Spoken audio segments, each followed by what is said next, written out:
세상의 모든 지식 언더스탠딩. 언더스탠딩은 여러 후원해주는 회사들이 있습니다만 네, 최근에 들어온 도도스킨. 아니 도도스키는 여기 있죠? 죄송합니다. 여기 서희 크리에이티브. 묵묵하게 저희를 지키고 계신. 진짜 여러분 그렇습니다. 정말 그 파워포인트 PPT 자료 PPT 발표 자료 만들 할 때 때는 꼭 한번 이용해 주십시오. 선영 크리에이티브고 도도스킨은 음.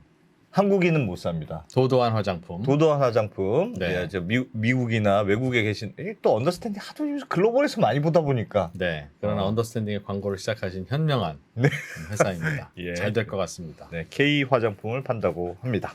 네. 박근모 기자님, 박근모 편집장님 모셔보겠습니다. 어서 오세요. 네, 안녕하세요. 디지털에셋 박근모입니다. 네. 네, 비트코인이 많이 오른다고요, 요즘. 네, 한국이 특히 많이 오릅니까? 한국이 특히 많이 올랐는데 전체적으로 많이 오르긴 했어요. 지금 제가 차트 하나 갖고 있는데 네. 이걸 보시면 그냥 바로 이해를 하실 겁니다. 네. 지금 뭐야. 이게 비트코인 차트입니다. 이렇게 이게 2021년도, 22년도 최근 한 5년간 크립토. 차트네요. 네, 크립토 썸머 왔다고 했을 때가 이때. 그래서 예.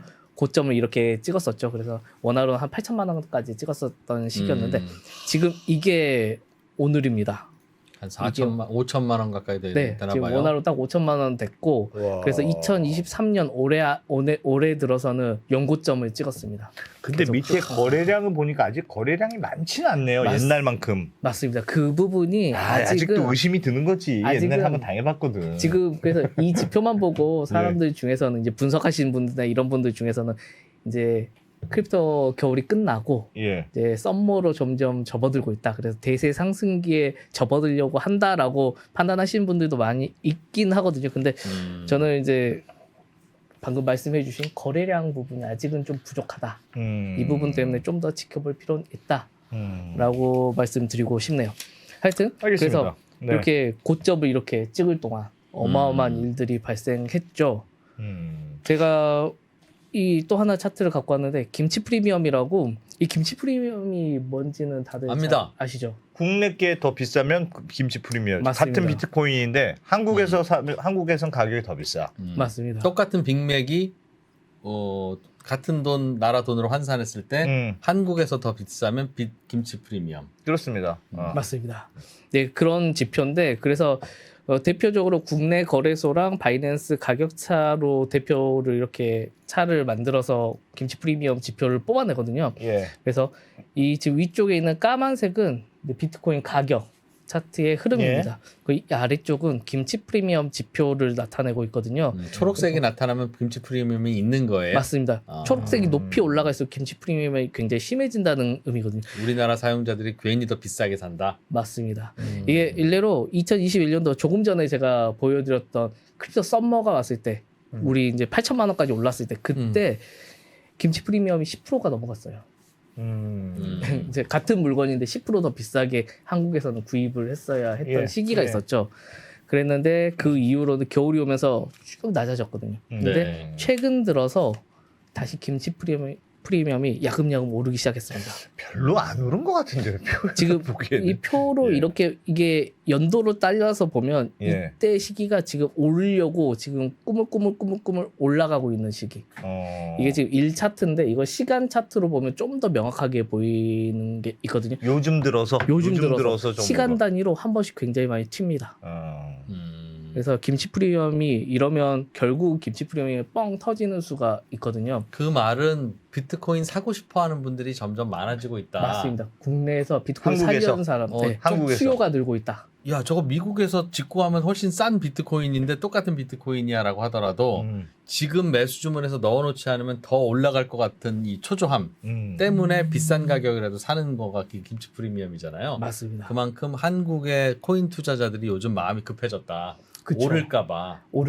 그 박근모 기자님이 그 여러 가지 얘기해 주셔서 그런 거 아닙니까?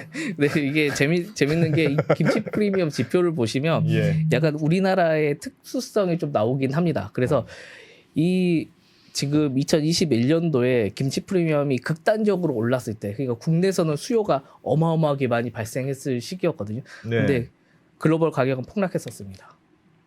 프리미엄이 높을 때, 김치 프리미엄 높을 때 가격이 그리고 그 다음 시기에도 보시면 이 가격이 떨어진 순간 우리나라에서는 김치 프리미엄이 굉장히 많이 붙었어요. 그건 왜 그래요? 그 말은 해외에서는 비트코인 가격이 떨어졌지만 우리나라에서는 잘 안 떨어졌었다. 맞습니다. 해외 잘안 가격을 떨어지고 민감하게 발음을 오히려 못한다. 우리나라 투자자들이 한 걸음 뒤에서 약간 신중하게 투자하는 경향 때문에 그런지 몰라도 오른 다음에 이게 정점에서 꼭 사시는 거죠. 그때부터. 근데 정점 찍고 떨어지는 타이밍인데 떨어지면 또 사는 겁니까? 아니고. 이제 떨어지고 나면 김치 프리미엄이 쭉 내려가죠. 음. 김치 프리미엄 떨어진다는 건 수요가 확 줄어든다. 그러니까 우리도 굳이 비싸게는 안 사. 맞습니다. 그런 거고. 근데 정점에서 자꾸 우리나라 분들이 굉장히 많이 사시는 거죠. 더 오를 거라고 예상을 하셨겠죠, 아마도. 그래서 지금 그러면 저런 일을 없애려면 네, 제값에 사려면 직구하면 되는데 비트코인을 그러니까요. 직구하면 되긴 직구할 하죠. 방법이 없어요? 있습니다. 당연히 있습니다. 그럼 직구하면 되지 왜 직구하지 프리미엄을 왜 주고 저 삽니까? 프리미엄을 주고 사요? 네, 여러 가지 사실 어려움이 있긴 하죠. 예컨대 그냥 우리나라 거래소에서 가상자산 사려고 하면 이제 굉장히 심플하잖아요. 거래소 가입하고 은행 계좌 하나 만들고 물론 각 거래소별로 맞는 실명 계좌가 있는 은행 예. 계좌를 만들어서 연동만 하면 바로 입금해서 살 수 있잖아요. 예. 물론 그 과정에서 신분증 같은 KYC 인증을 한번 거치면 되니까 이러면 되는데 여기서 이제 트래블이라는 규칙 때문에 제한이 걸립니다. 해외에 송금할 때. 그러니까 너 왜 해외에 송금하려고 그래? 100만 비트코인 원. 살려고요? 라고 하면 안 돼 이놈아 라고 하고 있어요? 100만 원 이상 보낼 때는 보내는 받는 사람, 주고받는 사람의 신원이 확인이 돼야 됩니다. 예. 그리고 그 트래블 솔루션을 만족하는 업체끼리만 가능해요. 예. 그게 표준이 아직 안 정해져 있어요. 그럼 그래서- 제가 예를 들면 미국에 있는 코인 거래소에서 비트코인 살려고 미국에 있는 코인 거래소 계좌로 내 돈 $10,000를 보냅니다. 네. 라고 하면 안 보내줍니까? 아. 은행이? 일단 기본적으로 예, 미국에 있는 거래소, 미국 국적의 거래소, 예를 들면 코인베이스는 한국인이 거래를 못 합니다. 반대로 우리나라 거래소도 외국 국적의 사람들이 거래를 못 해요. 각자 자국민 대상으로만 자국민만 한다. 가능합니다. 그럼 제가 물론 미국에 있는 어떤 친구한테 야, 나 여기 한국에 있는 2%인데 잘 지냈어? 요즘 미국에서 파는 비트코인이 더 싸다고 하니 내가 그거 너한테 지금 $10,000 보낼게 $10,000어치만 사줘. 내가 나중에 팔라고 하면 또 팔아주고 고마워. 이거 해야 된다는 거죠. 맞습니다. 그래서 그게 사실 2021년도엔 그게 굉장히 많이 일어났어요. 그런 식의 작업들이 굉장히 많이 일어나서 제가 그때 당시에 취재를 했을 때 그러면 어느 정도 김치 프리미엄 차익이 발생해야지 그 작업을 해서 수익을 얻을 수 있을까? 네. 취재를 직접 했었거든요. 그때 당시에 했을 때 4%. 4%쯤 김치 되면 프리미엄이 4% 미국 정도 친구한테 되면 전화해서 고맙다고 하고 맞습니다. 미안하다고 하고 신세질만 하다. 네, 그래도. 수수료 이렇게 전송 수수료랑 이것저것 수수료 제외하고도 수익이 생긴다. 아, 그래서 4% 정도가 딱 그 마진 선이더라고요. 근데 지금이 4%를 약간 넘어간 수준이 됐습니다. 그럼 미국 친구 바이낸스든 뭐든 어디든 지갑이 있는 미국 친구만 알면 4% 먹는 거네? 그 코인 먹을 수 있습니다. 돈 보내는 거에 무제한 보낼 수 있어요. 예를 들면 제가 집 팔아서 10억이 생겼으면 10억도 물론 보낼 수 있어요. 외국환 관리법 때문에 그렇게 보내기가 어렵죠. 어려워요? 불가능해요? 어려운 거는 극복할래요. 4%라는데 뭐. 그래 돈 버는 일인데 뭐 물론 어렵겠지. 사실 이제 합법적으로 보내려면 세금이나 이런 게 들어가잖아요. 그것 예. 때문에 사실 좀 어려울 수가 있고 우회적으로 다른 방법들을 사용하는 게 있긴 하죠. 아, 합법적으로 보내서 먹은 양도 차익에 대해서 세금을 내야 되니까. 그렇죠. 아니 내겠다고요. 근데 그러면 4% 가지고는 사실 수익을 보기 좀 힘든 상황이긴 합니다. 송금 수수료도 비쌉니까? 아, 송금 수수료 그렇게 비싸진 않습니다. 근데 그러면- 여러 가지 그러니까 우리가 비트코인 살 때도 수수료 거래소마다 거래 수수료가 부과되고 네. 예. 팔 팔 때도 때도 부과되고 그 전송할 때도 또 부과가 되잖아요. 그런 거 다 빼면 네, 그런 거 다 제외하고 네. 이제 그 중간에 또 들어가는 여러 가지 제반이 들어갈 수도 있고 세반 뭐가 들어가요? 그게 다지. 친구한테 뭐라도 좀 줘야 그렇지. 되지 않을까요? 친구한테도 약간 좀 뽀찌도 줘야 되고. 그렇죠. 그러니까 여러 가지를 봤을 때 사실 예. 그런 식으로 진행을 하면 사실 남는 게 그렇게 크진 않을 거예요. 그래서 사실 개인들은 그냥 용돈벌이로 할 수는 있는데 네. 업자들은 사실 그렇게 안 하죠. 그 정도 수익을 보고자. 아니 송금을 예를 들면 제가 집을 팔아서 어떤 집이 뭐 한 200채 되니까 음. 또 이제 진짜로 믿어진다 또.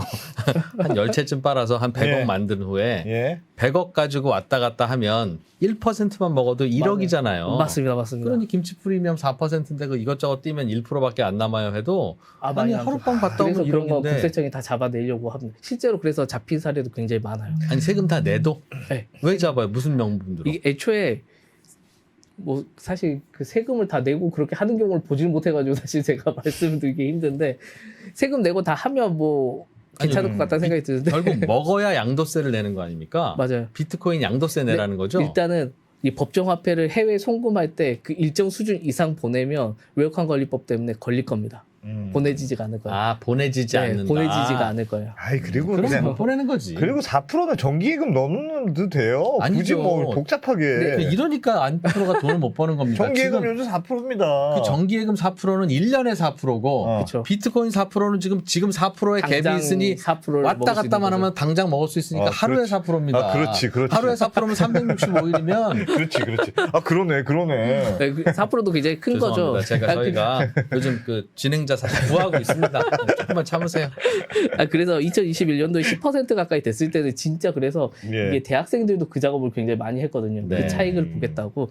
그리고 그때는 트래블룰이 없었어요. 예. 그래서 그걸 계속 회전시키. 그러니까 예를 들면 이런 거죠. 한국에서 방금 우리는 이제 쉽게 법정 화폐로 이렇게 하는 걸 얘기 들었었는데 2021년도에는 법정 화폐 말고 스테이블 코인으로 그걸 많이 했습니다. 가격이 거의 변동 없는 스테이블한 코인들. 네. 뭐 진짜 USDT나 USDC 같은 스테이블 코인 뿐더러 뭐 그때가 그 당시에 가격이 굉장히 낮았던 트론이나 이런 코인들 네. 이런 걸로 사서 해외에 보내서 해외에서 비트코인이나 이런 걸로 바꿔서 다시 돌리는 이렇게 순환시키는. 아 그거는 외환 당국 거치지 않아도 돼요? 가상자산은 사실 트래블룰 있기 전에는 잡을 수가 없는.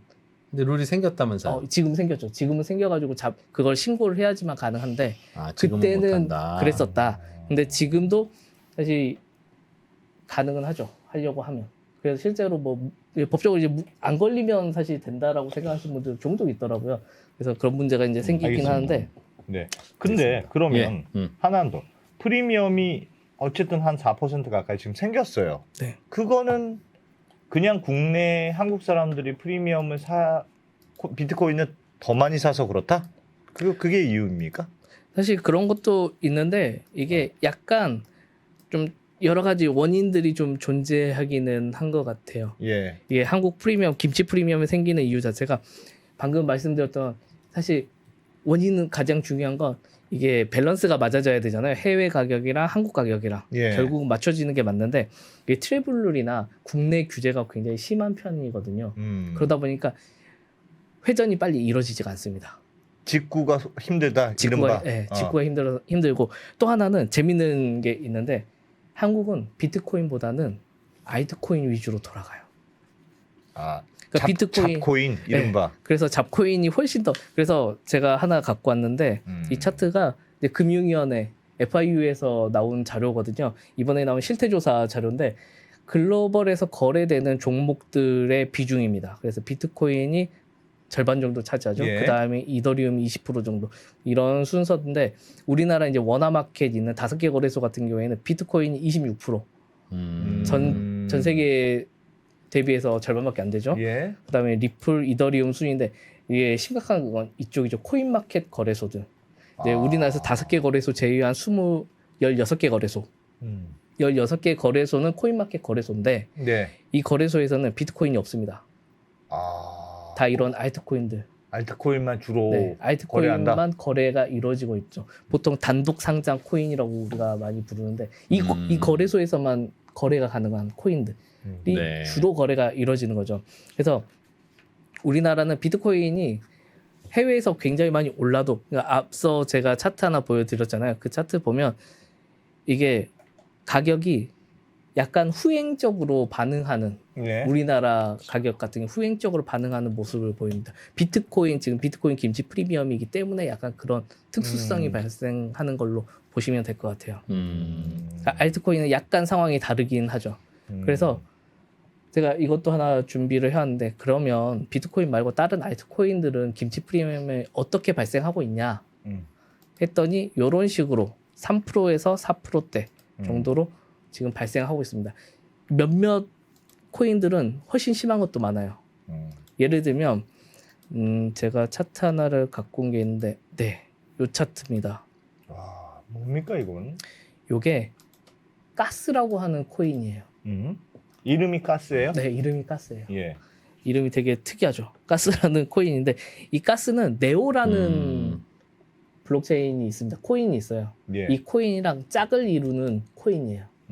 그래서 가스랑 네오는 한 몸처럼 움직이는 거거든요. 예. 그래서 네오는 그 메인넷을 유지하는 기축통화 역할을 하는 코인이고 이 가스는 그 메인넷이 움직이는 네오가 블록 생성하고 뭐 뎁 같은 서비스를 만들고 이런 데에서 수수료에 사용하는 코인이에요. 예. 그래서 가스 같은 경우에는 네오 1000개를 갖고 있으면 매일 0.05개를 얻을 수가 있습니다. 예. 가지고만 있어도. 그래서 가스는 계속 이렇게 꾸준히 네오만 갖고 있어도 생기는 코인인데 그래서 여기 보시면 가스는 용도가 수수료 용도, 그러니까 전송할 때 수수료 사용하는 거 말고는 없거든요. 사실상 지금 현재로서는 네오 자체도 활성화가 안 되어 있기 때문에 그래서 가격이 요랬어요.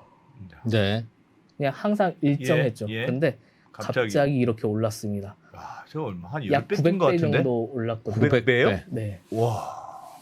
약 900배가 올랐습니다. 한 예? 일주일 사이에 900배 정도가 올랐는데 사실 그 이유가 뭘까? 근데 해외에서는 사실 가격이 반대로 우리 아까는 비트코인 같은 경우에는 해외에서 먼저 반응이 오고 국내 반응 온다 그랬잖아요. 예. 가격 반응이. 근데 가스 같은 경우는 반대였어요. 한국에서 먼저 반응이 쭉 온 다음에 예. 해외에서 그 다음에 끌어올려지는 모습을 보였거든요. 그 이유가 뭐냐? 가스 같은 경우에는 60% 정도가 한국에서 그만 거래돼요. 예. 한국 거래소에서만 거래되는 코인이다. 그러다 보니까 가스라는 코인이 이렇게 가격이 올랐던 건 한국에서 굉장히 많이 샀다. 그래서 그것 때문에 파생돼서 해외도 같이 가격이 끌어올려졌다. 그렇겠죠. 똑같은 게 해외에 있으면 해외에 있는 그 가스를 사다가 맞습니다. 한국에 있는 친구한테 보내서 그쵸. 야, 그거 좀 더 팔아줘. 맞아요. 그다음에 달러로 바꿔 보내줘라고 하면 똑같은 맞습니다. 그 뭐 치즈 프리미엄이나 스파게티 맞습니다. 프리미엄이 생기니까. 보통 그래서 이제 버거 프리미엄 이렇게 많이 부르기도 하던데 하여튼 그런 식으로 발생해서 우리는 역 프리미엄이라고 그래서 이런 경우를 부르기도 하거든요. 그래서 이런 사례들이 굉장히 많이 나타나기 시작을 했습니다. 최근 들어서. 그래서 우리나라 한국 시장 같은 경우에는 이게 코인 모습을 보면 비트코인은 이 같은 기간 동안 28% 정도 10월 달 상승할 때 28% 정도 올랐거든요. 예. 그래요. 그것도 꽤 많이 오른 거긴 하죠. 근데 뭐 방금 말씀드린 이런 가스 같은 경우에는 900% 정도 오르고 900%. 퍼센트죠? 900%? 네, 900% 정도 오르고 뭐 나머지 뭐 알트코인 솔라나부터 시작해 솔라나는 물론 전 세계적으로 다 오르긴 했지만 예. 솔라나를 비롯해서 기타 알트코인들 또 처음 듣는 코인들도 굉장히 많더라고요. 찾아보니까 제가 이 방송 하기 전에 찾아보니까 한 국내 거래되고 있는 상위 코인들 중에서 한 20여 개 정도가 국내에서만 주로 거래되는 코인이었는데 그들이 100% 가량 상승을 했습니다. 요즘 최근 들어서. 이른바 잡코인 시장 요즘 뜨겁다. 맞습니다. 굉장히 많이 올랐던 거죠. 비트코인은 근데 이게 그러니까 원래는 비트코인이 먼저 오르면 비트코인 힘을 받아서 알트코인들이 올라가야 되는데 지금은 비트코인보다는 알트코인 우리는 한국 시장을만 봤을 때는 알트코인이 쭉 오른 다음에 비트코인을 끌어내리는 약간 그런 식의 현상이 발생하고 있죠. 그래서 김치 프리미엄도 이제 비트코인 김치 프리미엄이 지금 4%대까지 오르긴 했는데 알트코인만 보면 그거보다 더 커지고 있는 상황이거든요. 네. 그래서 위험도가 좀 높아지고 있다라고 보이는 상황입니다. 알트코인들이 많이 오르니까. 그렇죠. 근데 이 모든 원인은 사실 비트코인이 많이 올라서 그렇긴 하거든요. 그렇겠죠. 네. 비트코인에 뭐 그게 나온다면서요. 비트코인 ETF가 나올 가능성이 있다. 맞습니다. 계속 그 얘기가 있으면서 그것 때문에 비트코인은 오르고 맞습니다. 비트코인 오르니까 알트코인도 알트코인도 오르고. 같이 오르고 음. 이제 그게 일반적인 상황이긴 한데 근데 물론 오늘 사실 그게 나왔었거든요. 오늘 새벽에 그 비트코인 ETF를 신청한 곳들이 있었어요. 예. 그래서 자산 운용사들 중에 네. 우리가 이 비트코인 ETF 상장해 보겠다. 네. 그래서 제가 차트를 또 하나 이렇게 만들어서 갖고 왔는데 요것들이 있었습니다. 근데 이들 중에서 오늘 해시덱스라는 곳에서 예. 오늘 이제 원래는 내일 발표가 났어야 됐던 거죠. 근데 SEC에서 연기를 해버렸죠. 연기. 승인 연기를 해버렸고 마찬가지로 내일 프랭클린에서 또 마감이 다가오는데 이것도 연기될 가능성이 굉장히 크고 그리고 글로벌 X 같은 경우에는 10월달에 이미 한번 연기됐는데 11월 21일에 또 승인 여부가 좀 갈리는 또 기로에 있어가지고 이 세 개가 11월달에 예. ETF 승인 될 것인지 혹은 말 것인지가 결정되거든요. 근데 물론 몇몇 분들은 올해 안에 뭐 ETF 승인 될 거다라고 말씀하시는데 사실 예. 그게 이 세 개를 얘기하시는 거거든요. 사실 올해 마지막 날짜는 이 세 개이기 때문에 연기를 하는 주체는 뭡니까? SEC입니다. 미국의 금감원이 그렇죠. 그 거부도 아니고 예스도 아니고 판단은 그냥 유보하는 거죠. 유보한다. 네. 근데 계속 유보할 수 있어요? 그래서 총 4번까지 가능합니다. 4번까지. 네. 한 번 유보하면 얼마나 올래? 45일. 한 번에 45일, 2차도 45일, 3차는 90일, 최종 60일. 지금까지는 많은 곳에서 신청했으나 최종 60일 될 때까지 네. SEC가 답을 안 해주고 계속 연기를 하겠죠. 연기를 하다가 맨 마지막에는 SEC가 결정을 해야죠. 노라고 노를 하든 예스를 하든. 지금까지는 노를 했다는 거죠. 지금까지는 노를 하고 사실 노를 대부분 하는 과정에서 최근에는 계속 연기만 했죠. 그러니까 글래스노드 판결 이후로는 노가 없습니다. 그 당시에 미국 대법원인가요, 그게? 네. 약식 판결이었는데 그 결정 이후로는 사실 SEC가 새로운 논리를 제시를 아직 못 하고 있기 때문에 사실 연기만 계속 하고 있는 상황이긴 하죠. 그러니까 비트코인을 막 옹호하는 사람들 입장에서는 혹은 비트코인 ETF가 나오기를 기대하는 사람 입장에서는 야 그래도 노가 아니고 연기되는 게 어디냐 요건 그래도 고민을 많이 하고 있다는 뜻이야 이렇게 이해하는 거죠 지금. 맞습니다. 그래서 오늘 사실 그래서 보통은 이 과거 사례를 보면 뭐 아크나 비트와이즈나 이런 것들이 이제 연기가 되면 비트코인 가격이 하락했거든요. 네. 비트코인 가격이 쭉 떨어졌어요. 실망스러운 반응이 나오면서. 근데 오늘 해시덱스가 연기됐거든요. 네. 그럼 올라갔어요? 네, 반대로 올라갔습니다. 야, 연기가 어디야? 막 이런 거요? 사람들이 이미 어느 정도 예상을 하고 있었던 거거든요. 해시덱스 어차피 지금 시점 딱 보니까 1월달 이전에는 되기 힘들구나. 그래서 어차피 그때까지 연기가 될 걸로 다들 예상을 하고 있어가지고 그래서 결국은 될 것 같지만 일단은 연기하는 과정이다 보니까 오늘 해시덱스가 나왔음에도 불구하고 반대로 일단 확정적으로 연기가 됐구나로 해서 올라가는 결과를 낳은 거죠. 궁금한 게 있습니다. 네. 그 편집장님. 이 김치 프리미엄이 생겼다는 건 이제 거래소별로 지역별로 가격의 차이가 생긴다는 거잖아요. 네. 근데 예전에 왜 이런 가격 차이를 이용한 그 거래소들의 거래 이걸 이제 코인 아비트리지라고 주로 하고 코인 맞습니다. 아비트리지가 많으면 많을수록 예전에 그 뭡니까 우리 파킹만 해놓으면 이자 많이 줄게요. 그래서 그게 이제 요런 시장을 통해서 우리는 끊임없이 무차익 이익을 낼 수 있어. 무위험 이익을 낼 수 있어. 막 하던 그런 세력들이 있었고 그게 하다 보니까 망하고 지금 뭐 난리가 났었잖아요. 또 요렇게 가격 차이가 생기기 시작하면 그런 사람들이 또 슬금슬금 나오고 그러면 또 파킹만 해놓으시면 저희가 10% 드리겠습니다. 뭐 또 그렇게 슬금슬금 나오는 거 아닙니까? 지금 가상자산 사업자 라이센스를 받은 곳은 그걸 못합니다. 그걸 하고 싶어도 할 수가 없는 상황이에요. 법적으로 막혀있기 때문에 이제 이용자 보호법이 시행되는 순간 그건 아예 불법이 돼요. 그 영역은. 아비트리지 거래가? 네. 아비트리지 거래라기보다는 그 고객의 자산을 받아서 그걸 운영할 경우에 아비트리지 거래는 각자 하는 거다. 그럼? 자기 돈으로는 가능한데 고객 돈 받아서 아비트리지 거래 대신해 줍니다는 하면 불법이다. 네, 그건 불법이 된다. 왜 그러냐면 이용자 보호법을 보면 고객 자산은 무조건 안전하게 보관 관리하도록 동일 수량을 그대로 보관하도록 명시하고 있어요. 그래서 아비트라지 하려면 고객 자산을 운영을 해서 다른 데 넘기고 이렇게 이동이 돼야 되잖아요. 그래서 그 작업 자체가 다 막히게 됩니다. 할 수가 없게 되는 거죠. 그래서 아마 그래서 그런 부분 염려하시는 분들도 종종 있긴 해요. 아비트라지가 이루어져야지 김치 프리미엄이나 이런 게 발생했을 때 낮아지는 효과, 다시 정상 가격이 맞춰지는 효과가 그렇죠. 발생하는데 직구해오면 되니까. 맞아요. 그런데 그게 사실 많이 막히는 이제 지금까지는 왜 막아놨는지는 설명이 잘 안 되는 아무튼 하지 말라고 하는. 사실 이유는 있죠. 왜 그러냐면 그런 업체들이 사실 이번에 똑같이 델리오다 이런 네. 사태, 하루 인베스트 같은 사태가 발생을 했잖아요. 이게 예. 고객 돈 마찬가지- 받아서 어떻게 굴리는지 우리가 감독이 안 되니. 맞습니다. 그 고객 돈을 받아가지고 그걸로 운영해서 불리면 좋은데 다 날렸어. 그럼 고객 이용자 번호 어떻게 할 거냐? 근데 자산이 찾아보니까 아무것도 없어. 얘네들이. 네. 이런 경우가 발생하다 보니까 너희들 그러지 말고 그러면 아예 고객 돈을 하지를 말어. 안전하게 그냥 보관만 해가 된 거죠. 음.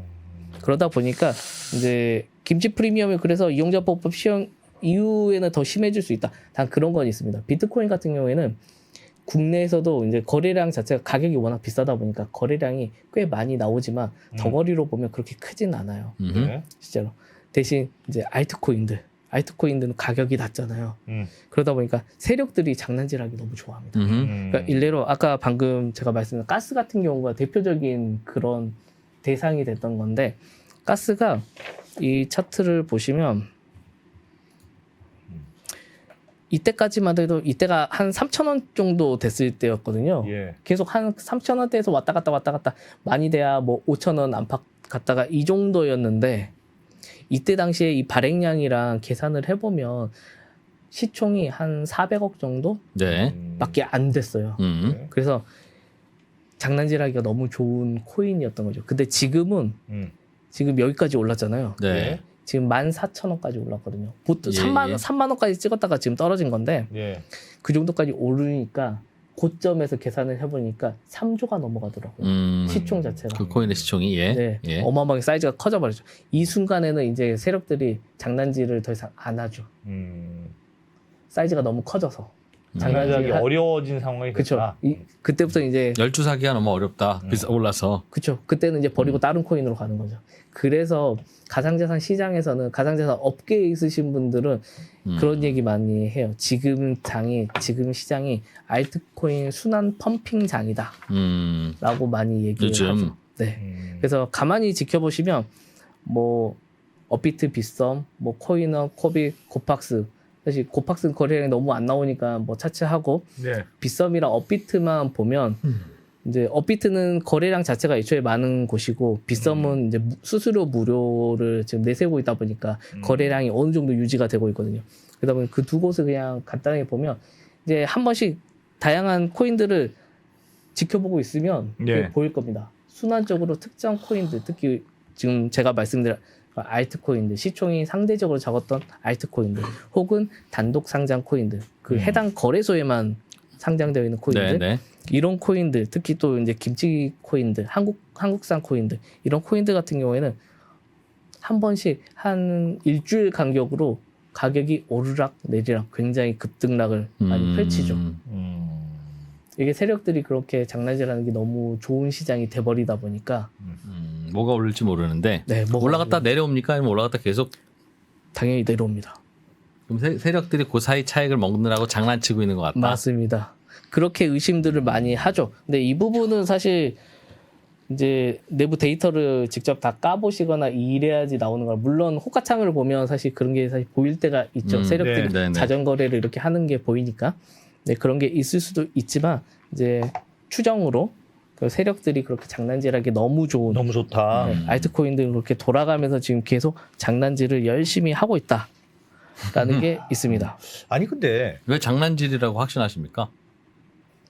비트코인이 오르는 건 대세 상승이고 알트코인 오르는 건 왜 장난질이라고 아니 근데 그런 거 예를 들면 비트코인은 그게 뭐 될지 안 될지 모르지만 ETF라는 게 지금 가능성이 생겼잖아요. 네. 근데 실제로 비트코인 ETF가 생겼다. 그럼 기관 돈이 무조건 들어오지 않습니까?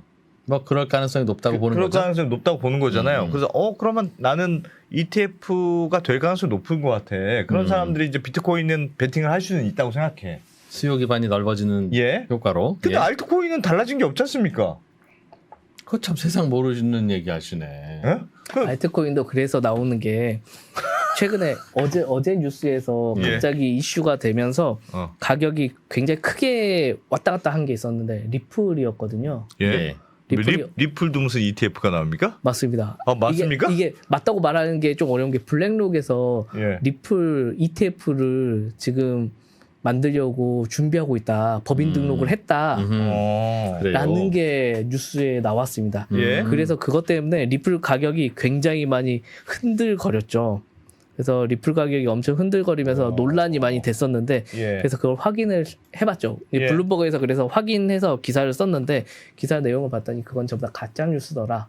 직접 블랙록에 확인을 해봤더니 자기네들 뭐야. 아직 준비하고 있지 않다.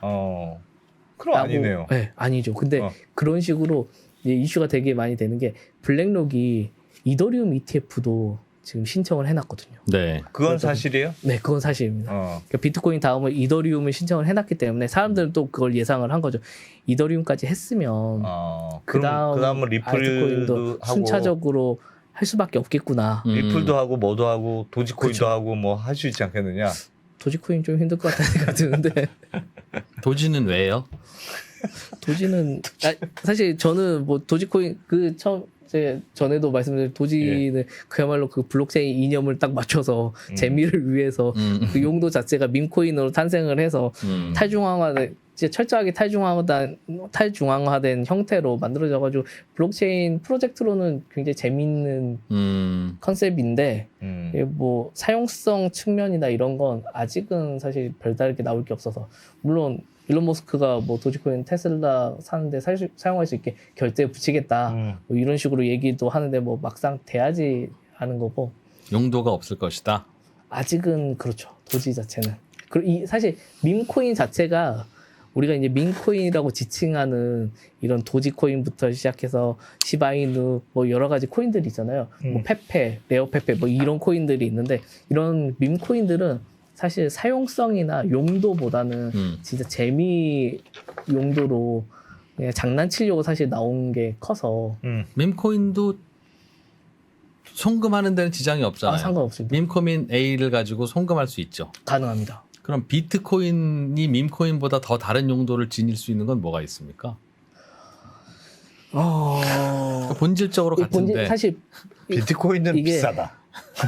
물론 그것도 있고 사실 기술적으로 보면 제가 전에도 말씀드렸던 것 같은데 비트코인이랑 이 도지코인은 기술적으로 동일합니다. 거의 동일해요. 왜 그랬냐면 비트코인 기반으로 탄생한 민코인이 도지코인이기 때문에 채굴 방식도 똑같습니다. 네. 채굴기도 똑같이 사용하고 그래서 똑같이 나오기 때문에 그러는데 이제 비트코인 자체는 애초에 결제를 위한 용도로 탄생을 해서 여러 가지 준비가 들어가고 있고 업그레이드도 이루어지고 있고 사람들이 여러 가지 서비스를 붙이려고 작업을 하고 있는 건 사실인데 도지코인은 사실 그렇진 않아요. 그건 아직 기능상으로는 그러니까 방금 말씀해주신 것처럼 결제하는데 사용하는 경우를 보지는 못했지만 하여튼 송금하거나 가치 전송 수단으로 사용은 할 수 있어요. 근데 어차피 사용할 수 비트코인으로 하겠죠. 좀 더 가격이 안정적으로 유지되니까. 네, 그런 용도지 사실 도지코인도 그렇게 그래서 도지코인 추종하시는 분들이 많이 계시고 대표적으로 일론 머스크가 약간 그런 경향이 있는데 그런 분들은 도지코인이 나중에 결제 용도로 사용이 될 수밖에 없을 거다. 왜냐 발행량이 훨씬 더 많기 때문에 많은 사람들이 보편적으로 사용할 수 있는 형태가 된다라고 주장을 하시면서 그러거든요. 비트코인은 가격이 지금 너무 많이 올랐기 때문에 결제하는데 막상 쓰기보다는 발행량이 정해져 있으니까 그렇죠. 결제 통화로 쓰기는 어렵죠. 그렇죠. 그래서 이게 가치 저장 수단으로는 이제 효과적인 건데 물론 비트코인도 지금 레이어 2 기술이라고 해서 비트코인 메인넷이 있으면 거기에 새로운 체인을 붙이는 형태로 그런 형태를 많이 시도를 하고 있습니다. 그래서 비트코인에서도 그 전에 한번 말씀드렸는데 NFT를 만들 수가 있어요. 과거에는 사실 비트코인으로 NFT를 만들 생각을 안 했거든요. 왜냐면 비트코인 자체 결제용으로 쓰기도 사실 버거운 상황인데 거기에 NFT 기능까지 사실 NFT 기능을 넣을 수 있는 컨트랙트 자체가 너무 빈약하기 때문에 할 용량 잡아먹으니까. 네, 용량도 잡아먹고 비트코인 그 코드를 보면 그 스마트 계약 기능을 넣기 위한 그 공간이 그 계약 기능이 사실 너무 미미해요. 있긴 하거든요. 존재는 하지만 너무 미미하다. 그래서 사용할 가치를 못 느꼈는데 이게 비트코인 이번에 가격이 폭등한 이유 중에 하나도 사실 이게 있었거든요. 비트코인이 그 오디널스라는 프로젝트가 나왔습니다. 예. 그 오디널스가 비트코인 기반의 NFT를 만드는데 비트코인 기반의 또 토큰도 발행할 수 있게 기술을 만들었어. 오디널스라는 연구소가. 네. 그래서 그쪽에서 여러 가지 이제 기술을 내밀었는데 그래서 오디널스라는 게 등장하면서 비트코인 기반의 NFT가 굉장히 많이 나왔고 그게 최근 오디를 비롯해서 여러 가지 파생된 토큰들이 비트코인 기반의 토큰들이 굉장히 많이 나와 있었거든요. 그게 바이낸스 등에 상장이 됐습니다. 비트코인도 토큰 아니에요? 비트코인 기반의 토큰이라는 게 무슨 의미입니까? 그 정확히 코인이랑 토큰이랑 약간 설명을 드리면 예. 메인넷에 붙어 있는 기축 통화 역할을 하는 걸 저희가 코인이라고 부르고 예. 예. 그 코인에서 파생돼서 나온 애를 토큰이라고 부르죠. 파생이라는 게 뭔데요? 그 기술, 그 메인넷을 기반으로 갖고 있지만 메인넷 그 기축 통화는 아니고 기축 통화의 기술을 갖고 있으면서 하나의 새로운 코인을 만든. 그 도지코인이 그럼 비트코인에 파생된 코인입니까? 아닙니다. 비트코인 독자 메인넷을 갖고 있습니다. 예. 그래서 코인이라고 부르죠. 도지코인도. 네, 그래서 도지코인은 그냥 메인넷이 있는 거고 예를 들면 이더리움 기반의 우리가 그 항상 말하는 ERC20 기반의 토큰들이라고 하잖아요. ERC20이라고 그 이더리움 기반에서 만들 수 있는 코인들이 있잖아요. 우리가 예. 스마트 계약 기능을 그 통해서 넣는다거나. 네, 이더리움 체인에서 뭐 예를 들면 박근모 코인을 만든다. 이런 만들 수가 있잖아요. 예. 이런 코인들을 우리는 토큰이라고 부릅니다. 이더리움 기반에서 탄생했기 때문에. 근데 이더리움 기반의 그 자체의 코인을 이제 이더라고 우리가 부르는 존재, 그걸 코인이라고 부르는 거고요. 그래서 토큰이나 코인이 약간, 그러니까 가장 쉽게는 메인넷을 갖고 있으면 코인, 메인넷이 없으면 토큰. 집주인이냐 세입자냐? 맞아요. 딱 그 정도 차이입니다. 어차피 그 기반의 안에는 있는데 집주인이면 코인이고 세입자면 토큰이라고 그냥 간단하게 부르는 거죠. 근데 알겠습니다. 네. 근데 이거 비트코인 같은 경우에는 그래서 이게 오디널스가 나온 이후에 이제 오디라는 코인이 등장을 했는데 토큰이 좀 등장했는데 그게 그 바이낸스에 상장하면서 비트코인 가격이 엄청나게 올랐어요. 사실 이유는 없습니다. 오디라는 토큰 자체도 사실 밈 코인에 가까워요. 네. 그래서 예를 들면 이런 애들이었거든요. 이게 지금 제가 갖고 온 이미지가 있는데 요 놈이 오디널스 기반 비트코인 기반 NFT 이미지입니다. 이런 애들이에요. 저걸 사고 판다는 거죠? 맞습니다. 이걸 사고 팔고 오디라는 여기서 또 파생된 코인을 토큰을 만들어서 그걸 거래소에 상장시켜 놓고 이제 거래를 하는 거죠. 귀엽게는 생겼죠. 귀엽네요. 저런 거 사다가 자기 그 푸사 사진으로 쓰는 거잖아요. 맞아요. 그렇게 많이 쓰기도 합니다. 그래서 이 오디널스 NFT가 나오고 오디라는 코인이 나오고 나서 이게 우리가 그 비트코인도 그러는데 이더리움이나 블록체인이 얼마나 활성화가 됐냐를 따졌을 때 가장 중요한 그 지표 같은 게 있는데 그게 수수료를 얼마나 썼냐. 우리 블록체인 같은 경우에는 그 코인을 하나 전송할 때마다 수수료가 들어가잖아요. 예. 그래서 그러면 수수료가 많이 생길수록 많이 쓸수록 이 블록체인은 굉장히 많이 활성화되고 활발하다는 뜻이죠. 예. 네, 그렇게 판단을 하는데 네. 비트코인 같은 경우에는 일평균 보통 70에서 80 BTC 정도를 수수료로 사용을 해요. 예. 전 세계 하루에 사용되는 수수료가 그 정도만큼. 비트코인 거래량이라는 건가요? 그럼 그게? 거래를 하면 수수료가 들어가는데 그 수수료를 다 합쳐보면 예. 그 정도 하루에 거래가 한 된다. 80 BTC 정도가 이제 사용되더라. 예. 정도인데 이 오디널스가 나오고 나서는 그 특히 최근에 이제 바이낸스의 오디라는 오디널스에서 또 파생된 코인이 상장되고 나서는 예. 거래량이 엄청 올랐습니다. 그래서 거래량이 170 그래서 한때는 200 BTC를 넘었었어요. 일 거래량이 어마어마하게 폭증했던. 사실 대부분은 이 오디널스를 발행하고 거래하기 위한 수요 때문에 그렇게 발생을 했거든요. 그러다 보니까 비트코인 네트워크가 멈췄습니다. 멈췄다고요? 건 뭡니까? 채굴이 되고 하는 게 멈췄다고 뭐 송금이 되고 하는 게? 네, 그게 멈췄어요. 비트코인이 언제요? 전송이 안 돼요. 이게 발생된 시점 자체가 얼마 안 됐어요. 이게 이게 7일 11월 7일 그래서 한때 그게 굉장히 큰 이슈가 됐습니다. 당시에. 11월 7일. 네. 비트코인 얼마나요? 얼마나 오랫동안? 약 2시간 정도 멈췄습니다. 2시간? 보통은 그 비트코인 같은 경우에 10분에 한 번씩 블록을 생성을 해야 되거든요. 10분에 한 번씩 채굴된다고 생각하시면 되는데 그게 2시간 정도 멈춘 겁니다. 그러다 보니까 전 세계가 난리가 났죠. 이거 왜 그러냐. 물론 근데 재밌는 게 그때 당시 비트코인 가격은 올랐습니다. 네. 이게 단적으로 비트코인 사용량이 많이 늘어서 이게 그러니까 믿음이 약간 있는 거였는데 비트코인이 문제가 있어서 그랬다기보다는 우리는 다들 알잖아. 비트코인이 이렇게 사용량이 많아지면 가끔씩 멈추기도 하고 네네. 문제가 생길 수도 있다는 거 다들 어느 정도 예상하고 있지 않았냐라는 것 때문에 비트코인 네트워크가 멈췄네? 그러면 이건 잠깐 사용량이 폭증해서 문제가 생겼겠구나. 라고 다들 예상을 한 거죠. 그러다 보니까 거래소에서는 가격이 굉장히 많이 올랐습니다. 약간 그게 전송이 안 되잖아요. 그러다 보니 거래소별로 가격 차이가 굉장히 크게 발생했어요. 아비트리지가 안 되니까. 네. 그런 현상이 그게 약 2시간 정도, 정확히는 1시간 40분 정도 그 현상이 발생을 했거든요.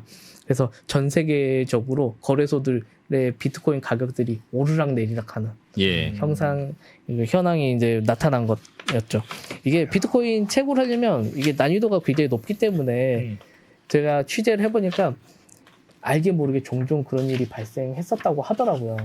비트코인 네트워크가 멈추는. 네. 그러니까 정확히는 멈췄다기보다는 약간 지연되는 현상이었는데 그래서 이번에는 2시간 가까이 지연되면서 블록 생성되는 게 멈추면서 이렇게 이슈가 크게 됐는데 종종 이런 일들이 짧게 길게 발생을 했었다고 하더라고요. 그래서 원래 이론적으로는 10분에 한 번씩 생성이 돼야 되는데 사실 어떤 때는 20분에 한 번씩 생성될 때도 있고 어떨 때는 5분에 한 번씩 생성될 때도 있고 물론 이렇게 생성되는 이유는 있습니다. 그 비트코인 채굴의 그 과정 때문에 그런 건데 비트코인 채굴하기 위해서 채굴자들이 컴퓨팅 파워 이제 채굴기를 갖고 와가지고 여러 가지 일을 시키잖아요.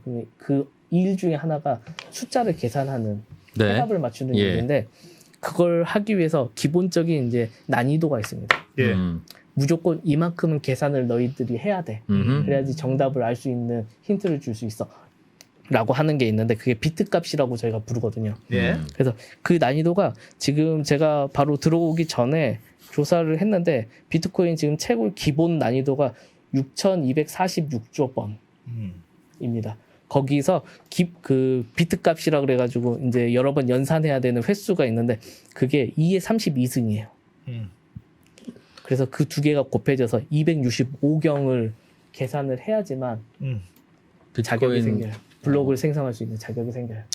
그 비트코인을 주고받는 거래를 누군가가 하면 그 거래를 인증하기 위해서 뒷단에서는 채굴자들이 그런 계산들을 하면서 그 코인을 받는 거지. 전기 에너지를 쓰고 있다. 그렇죠. 그러니까 보통은 비트코인 이제 채굴된다는 건 우리가 이제 전송을 하면 전송 그 거래 내역을 블록 속에 상자 속에 차곡차곡 담습니다. 그러면 그 상자가 꽉 차면 이제 상자를 딱 봉인한 다음에 이제 승인 도장을 찍어야 되는데 그 승인 도장을 찍는 사람들이 채굴자인 거죠. 그 채굴자들이 여기 이 상자에 맞는 그 도장을 찾는 과정입니다.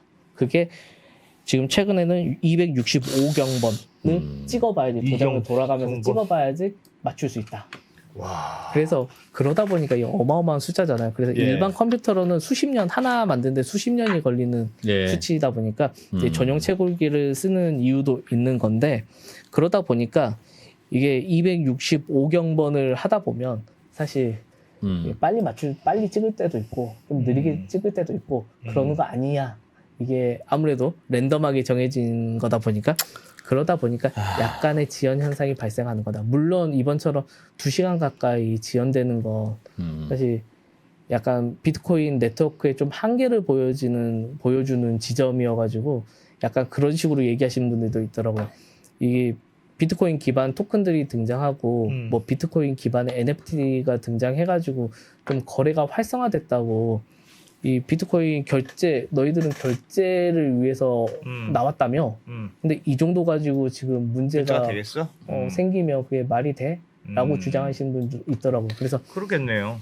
그래서 이제 나오는 게 예전에 이제 과거 사례처럼 비트코인 진영에서는 이 이슈가 굉장히 컸거든요. 실제로 결제용으로 써야 되는데 이게 비트코인이 여러 가지 기술적 한계나 일부러 제약을 걸어놓은 게 있어가지고 처리 속도도 느리고 용량도 제한되고 이런 게 있다 보니까 이거 좀 극복 좀 해야 되는 거 아니야? 좀 업그레이드 해야 되는 거 아니야? 라는 진영들이 있거든요. 아직도 존재하는데 비트코인을 우리의 새로운 통화로 쓰자.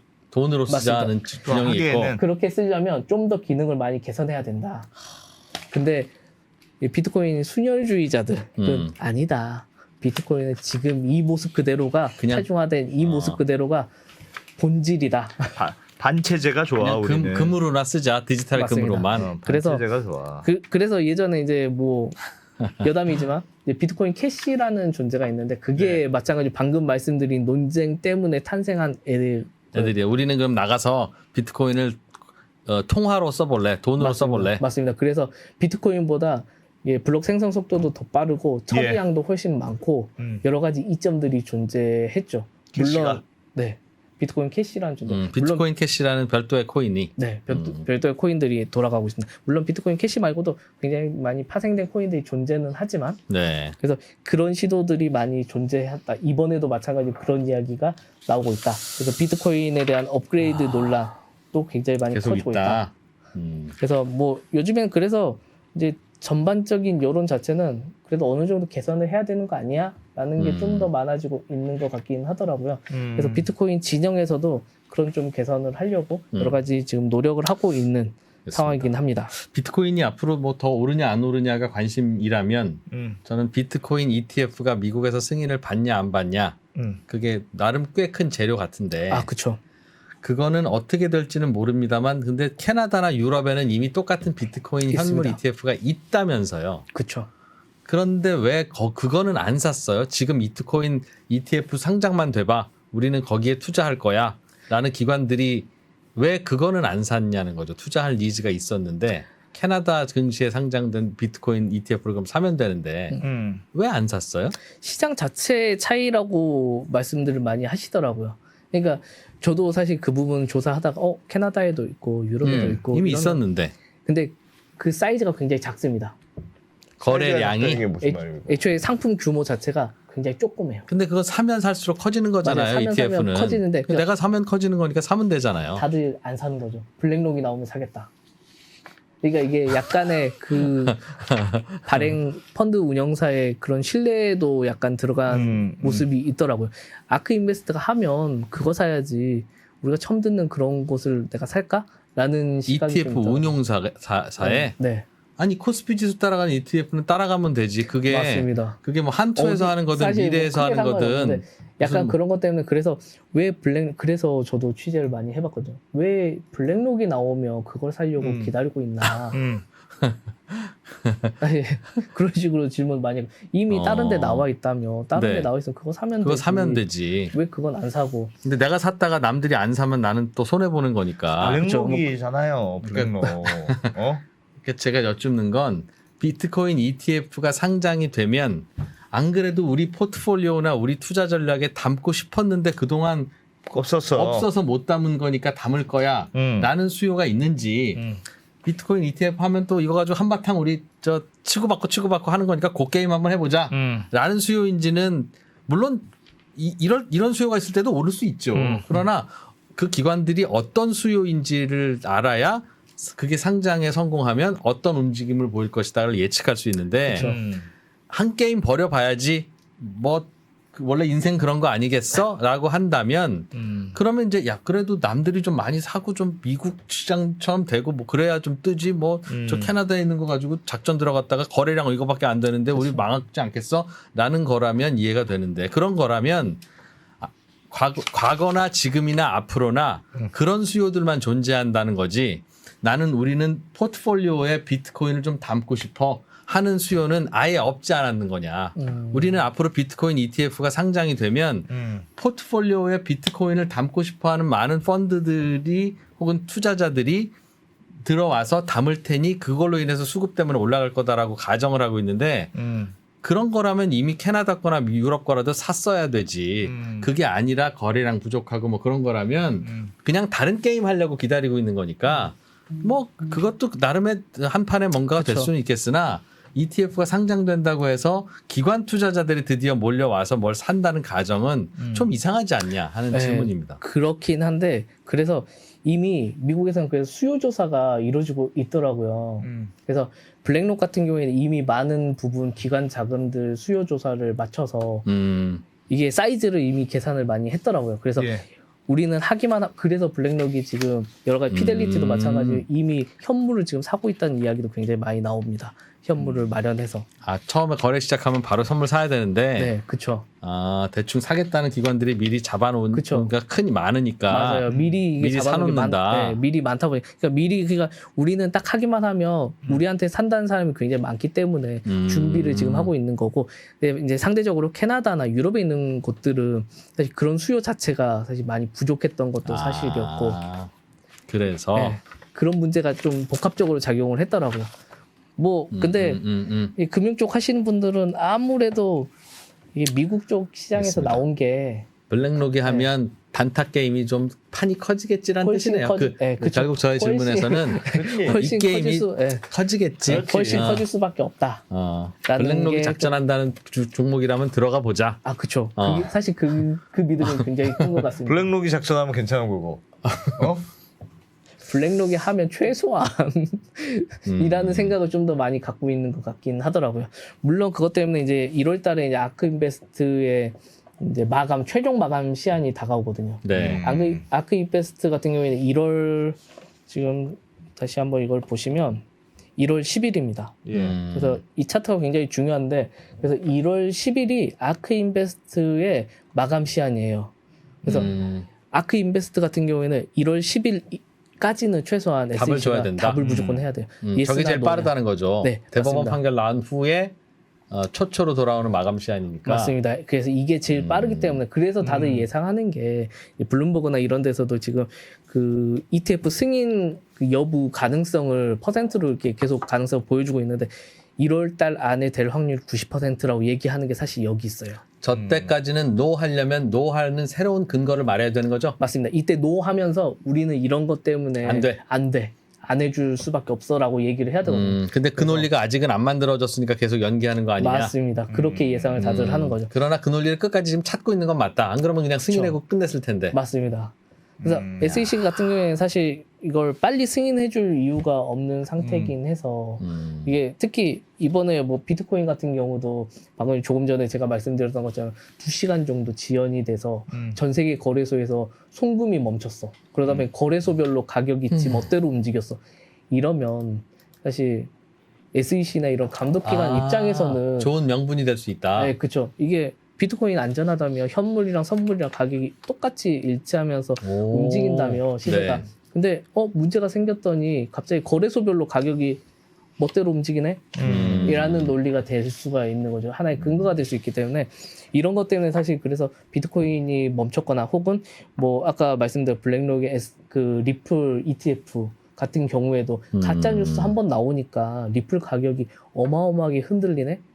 이거 지금 시세 조정이나 이런 거에 취약한 거 아니야?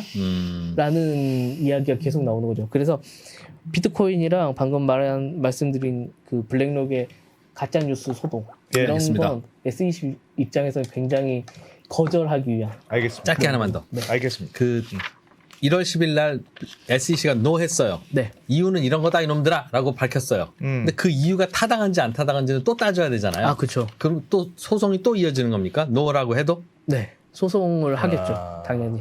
그래도 그때 결론이 나오면 뭐가 그럼 그때도 노 하겠네요. 재료는 SEC는. 될 수 있고. SEC는 그래도 그때도 어떤 이유라도 갖고 나타나서 노 하겠네요. 뭐 하려면 그렇게 할 수가 있죠. 근데 이제 그러면 게리 겐슬러 입장에서는 굉장히 큰 이제 정치적인 이슈가 되겠죠.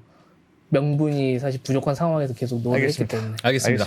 자, 디지털 에셋. 디지털 에셋의 박근노 박근노 편집자. 기자님. 네. 고맙습니다. 고맙습니다. 네, 고맙습니다.